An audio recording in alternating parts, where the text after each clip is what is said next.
No programa de hoje você vai conhecer a trajetória do escritor Márcio Gregório Sá. Destaque em Cubatão, destaque nos seus contos, destaque nas suas histórias. E hoje o palco é seu no programa Cubatão e Sua Gente, Márcio Gregório Sá.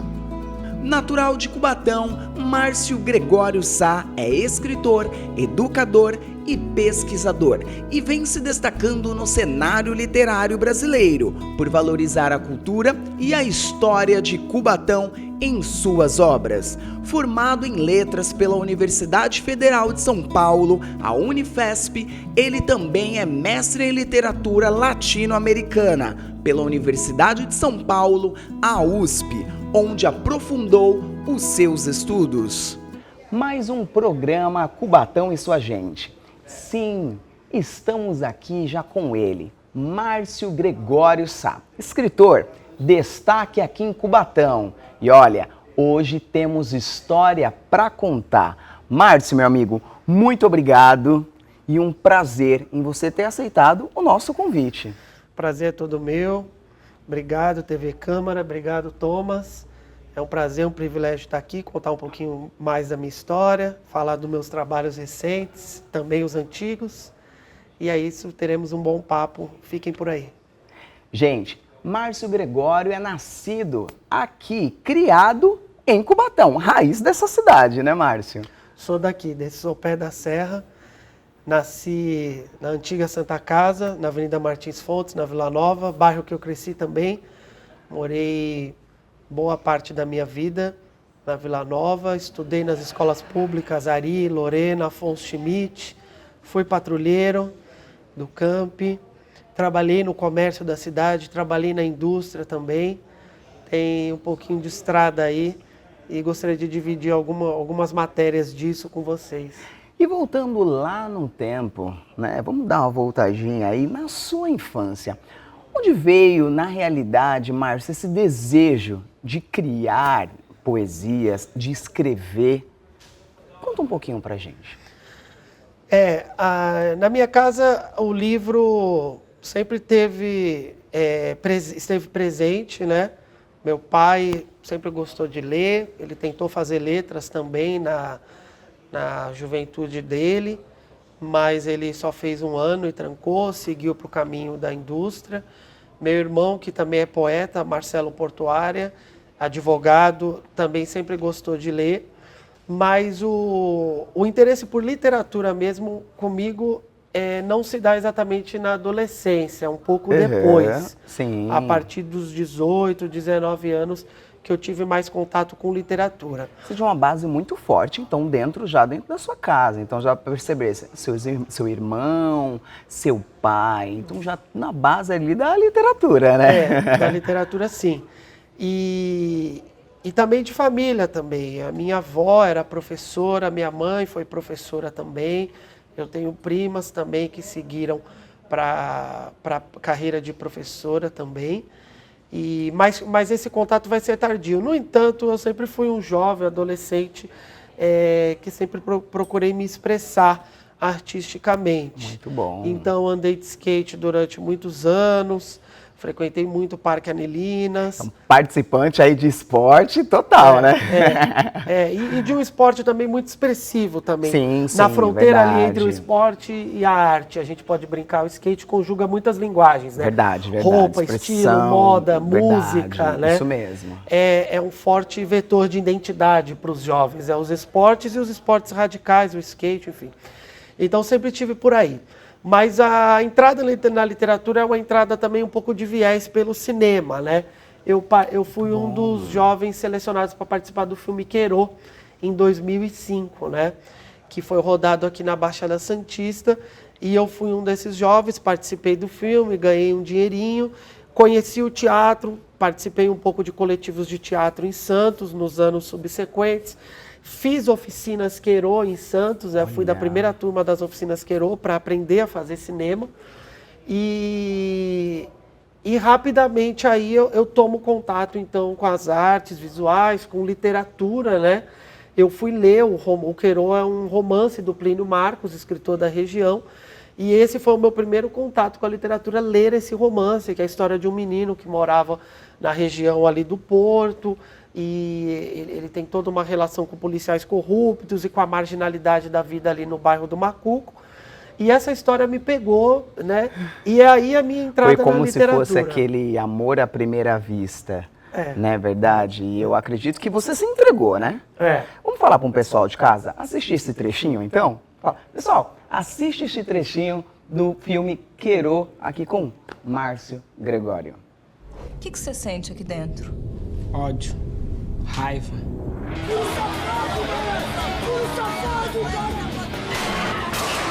Tem que te buscar pra te levar pro inferno com ela. Mas eu vou te matar, malandro! Ô, Jerônimo! Eu gosto muito quando tu me chama de Jerônimo.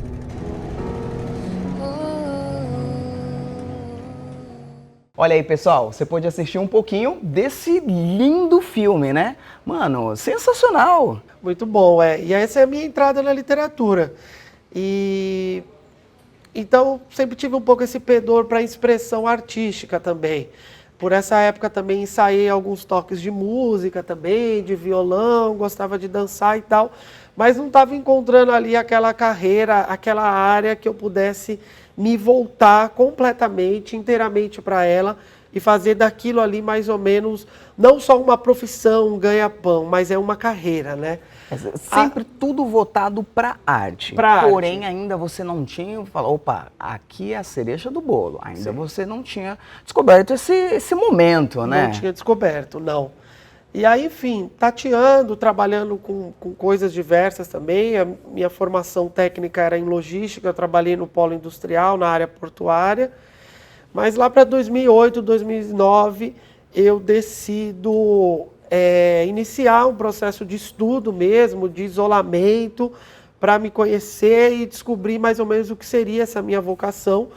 O Educafro, que é um cursinho popular que acontece aqui na Baixada Santista, tem o seu núcleo em Cubatão, foi o lugar que me recebeu e me ajudou a descobrir um pouco a minha identidade, a ser um estudante que talvez eu não tinha conseguido ser nos anos anteriores, na escola pública. E aí eu começo a estudar forte, 2008, 2009, começo a adquirir uma consciência, uma intelectualidade sobre os problemas da minha região e os problemas pessoais também meus. E todo esse processo vai desaguar numa aprovação na universidade pública. Eu passo em letras na Unifesp, né, em Guarulhos, vou estudar lá, moro em Guarulhos de 2010 a 2015, me formo e aí eu descubro de fato a minha carreira, né? O meu contato com os livros, a minha vocação para escritor, para pesquisador e para professor, né, de língua portuguesa e também de língua espanhola. E aí, aí começa mais ou menos a minha história, né? É uma história também de um jovem cubatense entre folhas de bananeira, né, como vocês veem aqui no brasão, e entre as máquinas industriais, né, e também as máquinas artísticas também, né? Eu acho que o livro também é uma máquina, o livro é uma tecnologia também. Uma tecnologia. E aí você vai impondo nos seus contos a sua história. É uma história muito marcante. Você precisou sair um tempo da cidade para você precisar. Estudou, retornou para a cidade. E aí, quando você retornou, você já voltou com outra mente, né? Você volta, você é outra pessoa, o lugar também é outro, porque tem esse gap, aconteceram muitas coisas aqui que eu não estava, né? Exato. Exatamente. Aí eu volto para 2016, volto a morar aqui, inclusive, começo a dar aula em algumas escolas da região, de Cubatão, de Santos, começo também a minha vida como professor, profissional também, porque eu trabalhei como professor voluntário nesse Educafro que eu falei para você. E aí o Cubatão tá pegando fogo essa época, 2017, né?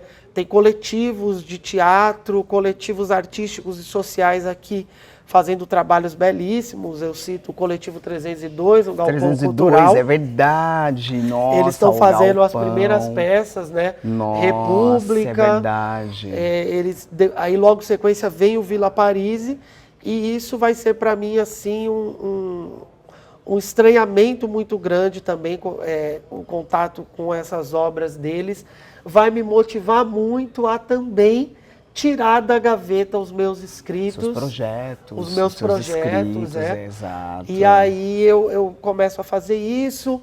Paralelamente também começo a fazer um curso de escrita criativa em Santos, que me coloca em contato com quem estava fazendo literatura na região, né? Então Vai não ser parou muito por aí. importante. Não parou. Quando você retornou, não foi aquilo, eu retornei, agora eu vou ficar tranquilo, vou ficar de boa, vou só me... Não, você já retornou, falou, opa, peraí, não, a engrenagem aqui é isso, eu vou ter que seguir. Aí foi para Santos, já fez um curso, então assim, o tempo inteiro. O tempo inteiro pensando, trabalhando em muitas vertentes, como professor, como pesquisador, como escritor. E aí é muito legal que tudo isso que está se movimentando também começa a movimentar coisas em você, né? Dentro de você, Isso é né? verdade. Aí passa assim pela aquela grande mudança, né? Você já entende, não, agora eu já sou um homem formado, adulto, e agora os projetos, eles precisam ser mais concretos, né? Precisam ser realizados, Exato. precisam nascer, precisam vir ao mundo, vir à luz, né? E aí surge, né, em 2022 eu ganho um edital do governo do estado de São Paulo, do PROAC, um edital muito competitivo, o estado inteiro, mais de 300 projetos, 10 são selecionados, e surge meu primeiro livro, minha primeira obra, né, que é o Cordilheira de Sonhos, né, que é um livro de contos com 11 histórias que se passam majoritariamente na Baixada, a maioria delas em Cubatão, tem do mangue, tem do rio, tem da serra como personagem, Nossa, né? e são pontos belíssimos da nossa E são cidade, pontos né? belíssimos, Nossa, assim, meu Deus do céu. E já dentro, né, Thomas, desse processo também de ressignificação da cidade de Cubatão, uma cidade com uma história muito complexa, mas que a partir da década de 90 começa a se tornar um símbolo de recuperação do meio ambiente. Ambiental, sim, né? E esses contos vêm também ressimbolizar toda essa parte, essa natureza que nos envolve, né? A maioria das histórias dá um protagonismo para esses lugares, não só como paisagem estanque. Esses lugares afetam os personagens e esses personagens modificam também esses lugares e se modificam por esses lugares, né?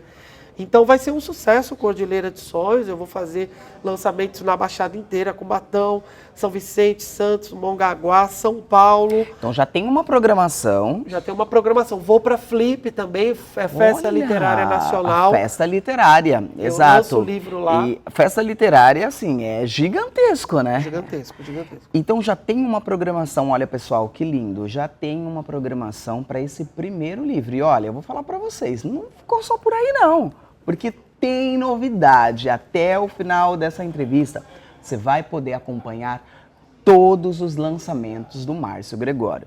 Márcio, e aí passando esse seu primeiro livro, você também não descansou, né? A gente faz de tudo para ser conhecido. Depois que é conhecido, Sim. tem que manter a peteca no ar, né? Exato, não pode deixar cair, né? Não pode deixar cair. Tá certo. E por esse tempo, dei aula muitos anos numa escola da cidade. Isso me deu uma estabilidade profissional para tocar os meus projetos, né? E um dos mais recentes dele, que foi a revista. É a revista Cuipatã, né? Que é fruto de um edital da lei Paulo Gustavo, né? É verba federal vinda para a Prefeitura de Cubatão, a quem a gente agradece por todo o apoio, a Secretaria de Cultura, na época na pessoa da Juliana, atualmente com o secretário Omar Bermedo, Ramon, Patrícia, Angélica, Zeca, toda a turma que nos deu muito apoio. E esse projeto da revista é muito bacana, Thomas, porque ele é um projeto mais coletivo, né? Nossa, nessa gente, jornada, é lindo demais. Nessa jornada também de professor, ativista cultural da cidade, eu pude também fazer parcerias com ex-alunos, né, meus, né? Pude fazer parcerias com meu primo, que é o Douglas Gadelha Sá, que é um filósofo cineasta também. Douglas vai vir aqui no nosso programa, já vou estar contando para vocês, já vou falando para o pessoal também. Douglas, ele é sensacional, representatividade total aqui também na nossa cidade. Ele é. E aí a gente faz essa parceria, a gente nota, Thomas, uma carência na região de um veículo como uma revista de arte, uma revista de literatura, uma revista para não só divulgar o trabalho dos artistas, mas ter aquele espaço para pensar a produção. A produção. Isso é importantíssimo. Isso é importantíssimo. Né, Márcio? Porque uma coisa é você ir ver uma peça, legal, pô, fui ver uma peça, eu gostei, mas tem coisa ali que eu não entendi. Onde é que eu leio um texto que ajuda a entender um pouquinho mais sobre aquela peça, isso. né? E aí a revista Coipatã vem para suprir essa lacuna. É um projeto original, eu não conheço. A gente, na história de Cubatão, não conhece uma revista de arte, de ensaios. Santos tem uma tradição legal de revistas. A gente, no editorial dessa revista Coipatã, a gente recupera essa tradição das revistas culturais e artísticas de Santos. A Mirante, que é uma das mais antigas do Brasil. A Artéria, a revista... enfim, outras revistas culturais da cidade. A gente recupera no editorial. E a gente lança o nosso primeiro volume dessa revista Coipatã, um dossiê sobre os 40 anos do incêndio da Vila Socorro. Olha, e eu estava lendo aqui, gente, isso aqui é sensacional, esse dossiê de 40 anos da Vila Socorro. Foi um momento terrível aqui para a nossa cidade, marcante. Eu tenho minha tia, meu tio, que já partiu, que estava presente nesse incêndio. Então, assim, isso para mim também é muita representatividade. Isso vai marcar também a minha história. E eu fico muito feliz, muito grato mesmo por saber que através dessa sua mente, desse seu trabalho, realmente você vem encantando todo mundo. Obrigado, Thomas. De fato, a gente então decide criar essa revista e no primeiro volume aproveitar essa data redonda do incêndio. A gente abre uma chamada para receber trabalhos do Brasil inteiro de pessoas interessadas em escrever nos gêneros ensaio, poema, conto, crônica, ensaio visual sobre os 40 anos da Vila Socorro. Sobre os 40 anos. E aí a nossa surpresa é gigantesca, porque a gente recebe mais de 30 trabalhos. Nossa! A gente abre uma chamada nas redes sociais, recebe mais de 30 trabalhos. A gente tem que peneirar os melhores trabalhos para esse volume, a gente faz essa seleção, a gente reúne um time na Baixada muito importante de escritores da região, Manuel Herzog, Ademir Demarque, Flávio Viegas, Evandro Cruz Silva, reúne pesquisadoras da região, Marília Calazans, Clarice Borges, Andressa, Brenda. A gente reúne um time maravilhoso que produz esses textos. A gente organiza esses textos nesse primeiro exemplar, que é um projeto estético, que é um projeto, é uma espécie de contra-arquivo, como vocês podem ver, né? Olha que é uma lindo, revista gente, que, na sua forma, alude à ideia de arquivo, à ideia de esses ferrolhos, a ideia de algo público mesmo, né? A ideia de um documento formal, né? A gente tem aqui um ziplock, uma foto do incêndio, tá? Nossa, que está queimada, olha. né? E abrindo o ziplock, você tem ali fumaça, o cheiro da fumaça. Você tem uma experiência estética, uma experiência sensorial aqui. Então, assim, eu vou ser bem sincero, até as pessoas que são mais de idade vão ficar muito emocionadas, principalmente moradores do bairro da Vila São José, Esse né, é o que era a Vila Socorro. Esse, cara, vai estourar na cidade. Sim, já está estourando. Esse é o intuito, porque a ideia é, com todo respeito, chamar atenção para o tema, né, com todo respeito à memória das pessoas, ao luto, Sim, à dor, com certeza, mas sim. a proposta aqui é refletir sobre isso, é dar a mão para quem sofreu e quem está sofrendo ainda, é propor uma conversa, é conversar sobre o tema, né? E a gente fez isso da maneira mais democrática e coletiva possível, e enquanto também um trabalho estético, né? E isso é uma edição isso é praticamente uma edição de colecionador. De colecionador, tá bom? Porque as próximas verdade. revistas não serão feitas nesse material, nessa proposta. Elas provavelmente seguirão edições artesanais também, mas dentro de uma convenção mais do estilo Mais de revistas. popular, uma coisa mais atual. Óbvio, teve que vir com essa roupagem, por quê? que a gente está tratando aqui basicamente um tema, um release de um assunto que realmente marcou. Então você trouxe essa toda a representatividade da época, as próximas, você já vai poder falar de acontecimentos mais recentes da cidade, e aí sempre ela vai tomando a sua característica, né? Com certeza. E a gente surfa também, né, Thomas, num momento da história nacional que, através das produções artísticas, está se voltando os olhos para a nossa história, para a nossa memória, né? Eu lembraria a vocês os filmes Ainda Estou Aqui, que ganhou o Globo de Ouro, ganhou o Oscar. Verdade. Eu lembraria o filme atual, né, O Agente Secreto, que ganhou o Globo de Ouro, está cotado ao Oscar. Então é um momento também de olhar com cuidado para a nossa história, para a nossa memória, e entender um pouco mais essas fissuras para que não se repitam momentos Exato. indesejantes, traumáticos, doloridos para a sociedade, né?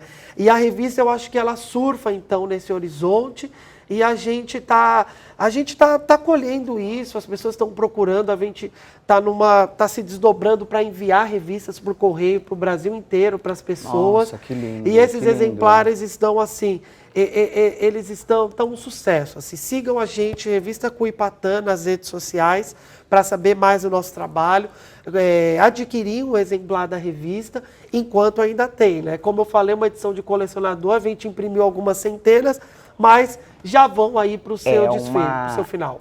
Gente, é uma edição ilimitada. Então, assim, a gente precisa que realmente, pessoal, siga nas redes sociais. Com certeza, Né? com certeza. Siga o Instagram, o Márcio Gregório. A gente vai estar colocando o link aqui para vocês.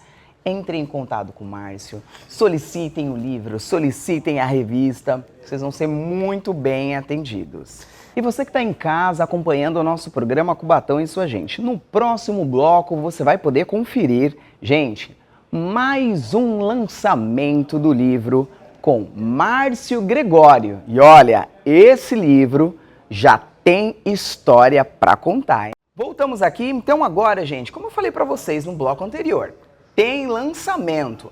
Na realidade, já foi lançado. Conta um pouquinho pra gente aí, Gregório, sobre esse lançamento incrível. E olha, eu estive aqui, hein? Conta um pouquinho aí pra gente. O Ludibriar das Faltas é o meu segundo livro de literatura, é um livro de contos também e aforismos. É um livro que foi premiado pela Lei Paulo Gustavo, também edital de verba federal que vem para a prefeitura. A gente também quer agradecer por esse trabalho mais uma vez à Secretaria de Cultura. E esse livro, ele reúne alguns textos iniciais, aqueles textos que eu escrevia já há muito tempo nos bloquinhos, né? A gente que é escritor tem mania, ou tinha, pelo menos quando não tinha o celular, né? De andar com um bloquinho no bolso, porque aí de repente tem uma ideia, anota, né? Hoje a gente tem o celular para cima e para baixo, mas 15 anos atrás não era assim, né? É igual exatamente como um compositor musical, né? Vem aquela melodia ali na hora, pega o celular, na época, né? Pegava, anotava ali. Hoje você pega o celular, você canta ali, já guarda, já você é a mesma coisa, né? Com certeza. E aí, esse livro vai reunir um pouco dessas frases, esses pensamentos, essas ideias que eu anotei há mais de 10 anos atrás, estavam guardadas, né? E recentemente agora eu decidi recuperar esses textos e escrever mais uma porção deles, né? Sobre nova luz também, sobre nova inspiração. O Ludibriar das Faltas é uma expressão que eu uso num conto do Cordilheira de Sonhos, que é um conto que se chama A Espera, né? Que é uma expressão que eu uso numa história de um jovem que no mundo do futebol ele está tentando ser visto por um olheiro de um time da região. E eu uso essa expressão para falar dos dribles desse jovem no campo, ele driblando os adversários, fugindo das faltas. Nossa, que top. Dos carrinhos do jogo, né? Das caneladas da vida, né? E a expressão ganhou uma metáfora maior, né? Não tá falando só daquele menino ali no jogo, tá falando da vida, né? De como a gente... Das pancadas que a gente leva, né? Na realidade mesmo, as pancadas da vida. E como a gente dribla essas carências, essas pancadas, esses golpes, né? Como a gente joga com o corpo, né? Com a nossa ginga, né? E aí essa expressão ficou muito forte para mim, né? Nesse ano que se passou, né, um momento difícil que eu estou tendo também que ressignificar a minha vida, me reposicionar no mercado de trabalho, né? E a literatura está ali, né, enquanto uma área ligada à minha carreira, como eu disse, né? Eu, enquanto alguém que, quando escolhi letras, eu escolhi uma carreira. Eu escolhi ser escritor, eu escolhi ser pesquisador, eu escolhi ser educador social, eu escolhi ser professor, né? Então, o livro foi nascendo, então, do ano retrasado para cá, e nele, então, eu trago 111 histórias. São 111 contos. São 111 contos, demais. São contos mais breves do que o do Cordilheira, são Sim. contos mais rápidos, mas todos eles com um pouco essa surpresa, essa promessa de uma reviravolta no desfecho, né? Todo esses finais inesperados, assim, né? E é um livro que está vindo forte aí, teve um lançamento agora no Bloco Cultural, no dia 23 de janeiro, foi um sucesso também. Esse lançamento marcou bastante para mim, gente, porque assim, quando nós chegamos aqui para fazer a cobertura do seu lançamento, todas as pessoas que chegavam, elas chegavam com um brilho diferente no olhar, assim, sabe, parecia que elas já estavam há muito tempo já aguardando esse livro. Eu falei, gente, mas que interessante, todo mundo chegando, aquela emoção que contagiou. Quando eu fui pegar o livro na mão, quando eu fui, sabe, ver aquela coisa de textura, cor, paleta, eu falei assim, gente, mas é a cara do Márcio Gregório mesmo, porque você ousou demais nessa junção de cores. O nome também, eu falei, meu Deus, então é uma mistura, né, minha amiga? Com certeza, com certeza. O Cordilheira eu fiz muitos lançamentos na região, né? Eu atingi aí centenas de pessoas nesse lançamento. Cordilheira teve uma tiragem de 1.500 livros que está acabando. Olha isso, 1.500 livros. É um pouco para contrariar também aquela ideia, Sim. né, Thomas, de que o brasileiro não lê, que as pessoas não lê. Exato. Né? Eu lanço o meu primeiro livro, uma tiragem de 1.500, a gente está nas últimas dezenas do Cordilheira de Sonhos já, né? Olha.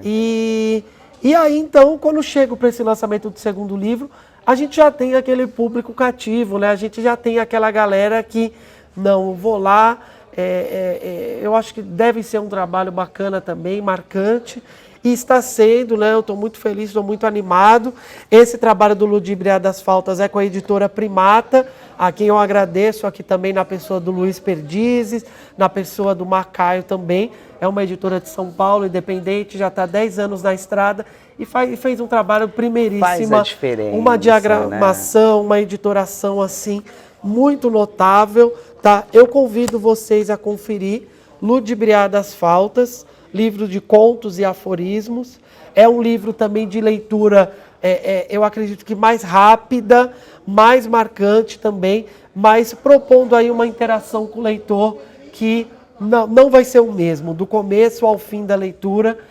Esse leitor também eu espero que se transforme com a leitura, assim como eu me transformei também escrevendo essa obra. Vai ser impactado com os contos, né? E esses contos, realmente, gente, é para você ficar impactado.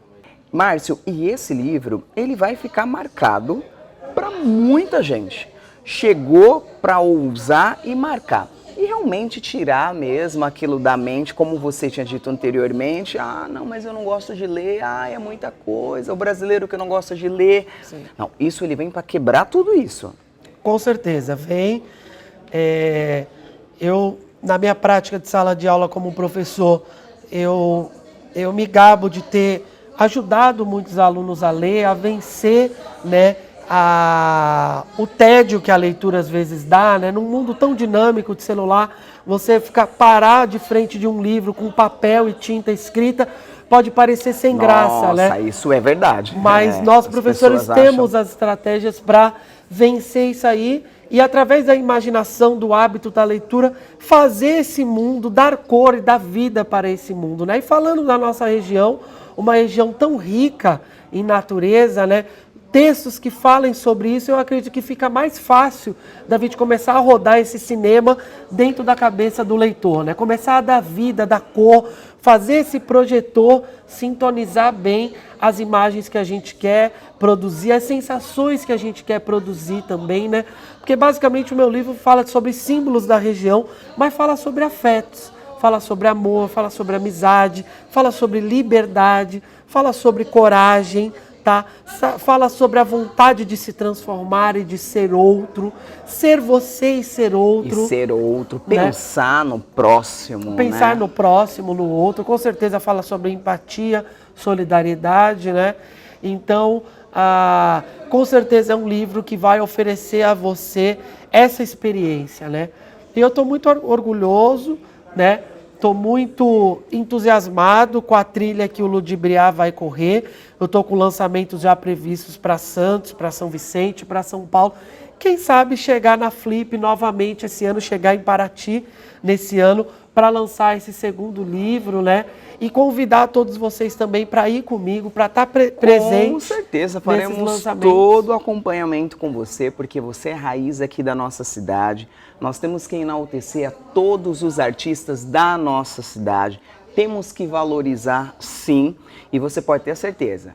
É só o começo, meu amigo. É só o começo para grandes coisas que vão vir. Obrigado, obrigado. Eu agradeço e é isso. Ludibriar das Faltas é o lançamento atual. Literatura, Editora Primata e também Revista Cuipatã, né? Organizada também pelo nosso coletivo Comuna Negra, tá? Nos sigam nas redes sociais, procurem.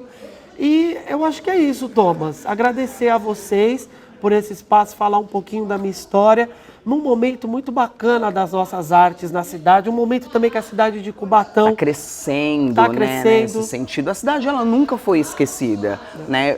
Eu falo assim, Márcio, existe um tempo determinado para todas as coisas. E esse tempo é o tempo da mudança, é o tempo do crescimento. Então, assim, a cidade cresce, tudo que está em volta, tudo que fez parte, tudo que é raiz, cresce junto. Então hoje eu vejo todos os artistas crescendo, os grupos artísticos de Cubatão retornando com tudo, crescendo junto. E eu tenho certeza que você faz parte e muito, muito da nossa cidade e representa Cubatão onde você for, viu?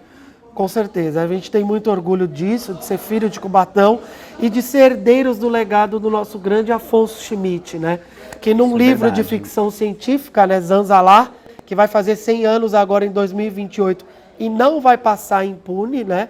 Faremos coisas, produziremos com a revista, produziremos com literatura, com pensamento, com cinema, com teatro.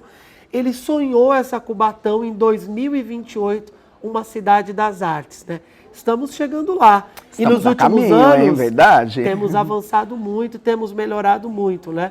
Nosso grande Afonso Schmidt, que é a nossa referência maior da cidade, né? E os coletivos, os artistas estão se movimentando muito, fazendo muita coisa bonita acontecer, e eu tenho muito orgulho de fazer parte disso e contribuir também com a minha obra, com a minha literatura, com o meu pensamento, com a minha reflexão, para melhorar a nossa cidade nesse aspecto cultural. Márcio, eu te agradeço, meu amigo. Muito obrigado mesmo. Que Deus possa iluminar seu caminho. Conte conosco, conte com a cidade, tá? Estamos sempre de braços abertos para você. Eu que agradeço. Muito obrigado. Obrigado, Thomas. Obrigado, TV Câmara. Gente, mais um programa Cubatão e Sua Gente. E olha, um programa que marcou a sua vida. Muito obrigado e até a próxima. Valeu, gente!